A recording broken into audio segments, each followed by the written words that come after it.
Hey guys, it's JB and tara, change oil na natin yung H2.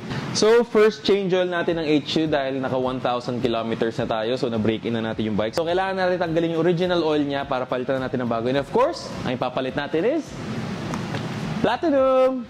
So for the H2, ang recommended oil niya is 10W40 na JASO and MA2 approved. And syempre of course, si Platinum meron yan. Alright, so ibang mga kailangan natin, nandito na rin, nandiyan na mga tools natin, nandito na yung oil filter na in-order natin. Drip pans natin, everything else is here. And let's go. Change oil na natin. So, start muna natin yung bike para medyo uminit muna ng konti yung oil bago natin i-drain.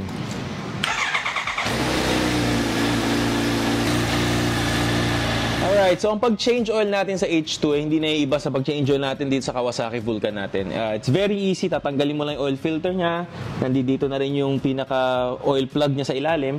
Pero kailangan natin tanggalin tong isang maliit na panel na to para lang maabot natin ng hindi magagasgas yung oil filter natin. Ito na, baklasin natin.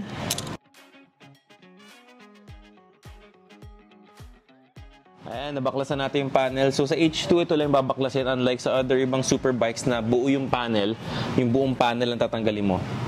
So bubuksan lang natin itong pinakapasukan ng oil niya para pa nag-drain tayo sa ilalim, makahinga.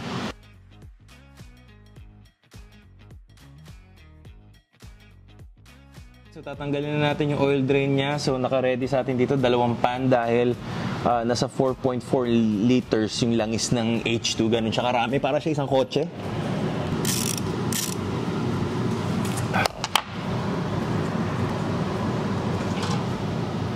Okay. Grabe, parang kotse talaga tong H2 sa dami ng langis.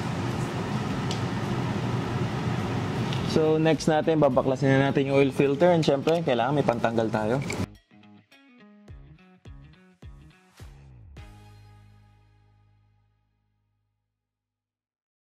Bigla tayo dahil tumalsik yung langis. Mas muna tayo ng konti. So ayan, pag natanggal na natin lahat, iwan muna natin siya ng mga at least 20 to 30 minutes para sigurado maubos lahat ng oil niya bago natin balikan. Alright, it's been 30 minutes, so pwede natin balik yung drain plug at ilagay yung bagong filter natin. So ito yung bagong filter na ilalagay natin, High Flow Filtro Racing. So ayan, kita mo naman, bagong-bago. Alright guys, so pag ilalagay natin yung bagong oil filter natin, make sure lagi na hand tighten lang tayo pag kinakabit para hindi natin masira yung pinaka-hub niya. Pero before that, kailangan natin siyang lagyan ng langis, pinaka-rubber niya. Alright guys, so papasok na natin.